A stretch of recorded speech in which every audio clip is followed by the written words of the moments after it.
Hello all. I'm dentist Priyanka Reddy. నేను ఈరోజు చిన్న విషయం చెప్పబోతున్నాను. Regarding teeth. మొన్న పండగ మూమెంట్‌లో నా దగ్గరికి ఒక కేసొచ్చింది. ఒక పిల్లాడు. He is just 17 years old. హ్మ్.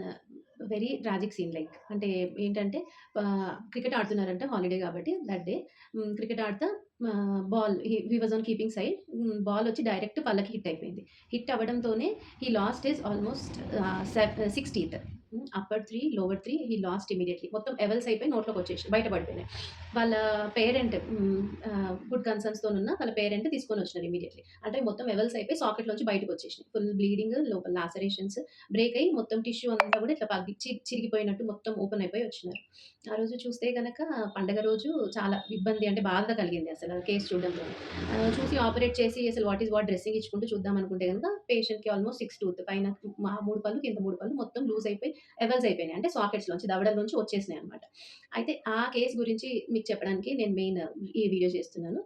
అట్లాంటి ఈ సిట్యుయేషన్స్ ఏమైనా ఉంటే గనక మీ రియల్ లైఫ్‌లో మీకైనా, మీకు తెలిసిన వాళ్ళకైనా ఎవరికైనా ఇమ్మీడియేట్‌గా డెంటిస్ట్ కన్సల్ట్ తీసుకోవాలి. ఆ రోజు ఆ పేషెంట్ రావడంతోనే బ్లీడింగ్ సెజెట్ చేసినాం. అంటే బ్లీడింగ్ కంట్రోల్ చేసేసుకున్నాము. తర్వాత టూత్ ఏవైతే లగ్జేట్ అయినాయో అవన్నీ కొంచెం డ్రెస్సింగ్ చేసుకొని అంటే సలైన్ వాషెస్ ఉంటాయి. ఇరిగేషన్, క్లీనింగ్, డ్రెస్సింగ్ చేసుకొని సాకెట్‌లోకి పుష్ చేయడం జరిగింది. అంటే సేమ్ మళ్ళీ అదే పేషెంట్ పళ్ళని ఆయన పళ్ళకి పంటి వరుసకు తగ్గట్టు సాకెట్ ఉంటది. ఎముకకి జా సాకెట్స్ ఉంటాయి. అందులో పుష్ చేయడం జరిగింది. ఇట్లా చేసుకుంటే గనక మనకి ఆ టూత్ లాస్ అవ్వడము, అది తీసేయడము అట్లాంటి అవసరాలు 90% పడవు. ఇమ్మీడియేట్‌గా అట్లా తీసుకురావడం వల్ల అంటే ఆ పళ్ళని అట్లనే తీసుకురావడం వల్ల immediate approach to the dentist వల్ల ఇవన్నీ మనం సెజెట్ చేసుకోవచ్చు. ఈ కేస్‌లో వచ్చేసి మనకు ఒకటే ఒక చిన్న విషయం ఉంటది. ఫస్ట్ సాకెట్‌లో కూర్చోబెట్టుకున్నాక అక్లూజన్ చూసుకోవాలి. పైన దవడలు, కింద దవడలు ఎలా కలుస్తున్నాయో చూసుకుంటాము. చూసుకున్నాక బ్లీడింగ్ సెజెట్ అయిపోతుంది. దవడలు కూర్చుంటున్నాయో లేదో చూసుకుంటాము. దవడ లోపల పళ్ళు అంత అమరిక సరిగ్గా ఉందో చూసుకొని లోపల నుంచి ఒక వైర్ వేసుకోవాల్సొస్తుంది. అది స్ప్లింటింగ్ అంటారు. అదొక 6 వీక్స్ వరకు ఉండాలి. అంటే ఒక నెలన్నర, 2 నెలలు పెట్టుకోవాలి. తర్వాత వచ్చేసి చిన్న ప్రొసీజర్ రూట్ కెనాల్స్ అని చేస్తారు. రూట్ కెనాల్ ట్రీట్మెంట్స్ చేయించుకొని సక్సెస్ ఉంటే గనక మన పళ్ళు మనకే.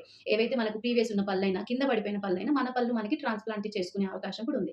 ఓన్లీ థింగ్ ఈస్ కింద పడడంతోనే మట్టిలో పడినా ఎట్లనున్నా కూడా దాన్ని అది ఇది చేసి రబ్ చేసి దాన్నేదో వాష్ చేసి చేయకుండా ఇమ్మీడియేట్‌గా అట్లనే ఫారెన్ బాడీ అంటే ఇంకేమి దాన్ని ఇంకా కంటామినేట్ చేయకుండా కుదిరితే గనుక నార్మల్ డ్రింకింగ్ వాటర్‌లో బిస్లరీ బాటిల్స్ ఇవన్నీ మినరల్ వాటర్స్ ఉంటాయి కదా! అందులోనైనా పర్లేదు. కుదిరితే కొబ్బరి బొండాలు, లేక కొబ్బరి బొండ వాటర్‌లో లేదంటే గనక మిల్క్‌లో అంటే అక్కడికి అవైలబిలిటీ ఇప్పుడు ఆ సోర్స్ మనకి దెబ్బ తగిలినప్పుడు అవైలబుల్ ఉన్న సోర్స్ ఏదైతే ఉందో లేట్ చేయకుండా, డిలే చేయకుండా తెచ్చేసుకుంటే ఎనీ డెంటిస్ట్ దగ్గరికి ఇక్కడ అక్కడనే కాదు ఏ డెంటిస్ట్ దగ్గరికెళ్ళినా first thing what dentist try to do is మన నేచురల్ టూత్‌ని సేవ్ చేయడానికి ప్రయత్నం చేస్తారు. హోప్ ఈ వీడియో మీకు అందరికీ ఎడ్యుకేటింగ్ ఉంటదనేసి అనుకోని చేస్తున్నాను. Thank you. Meet you in the second one.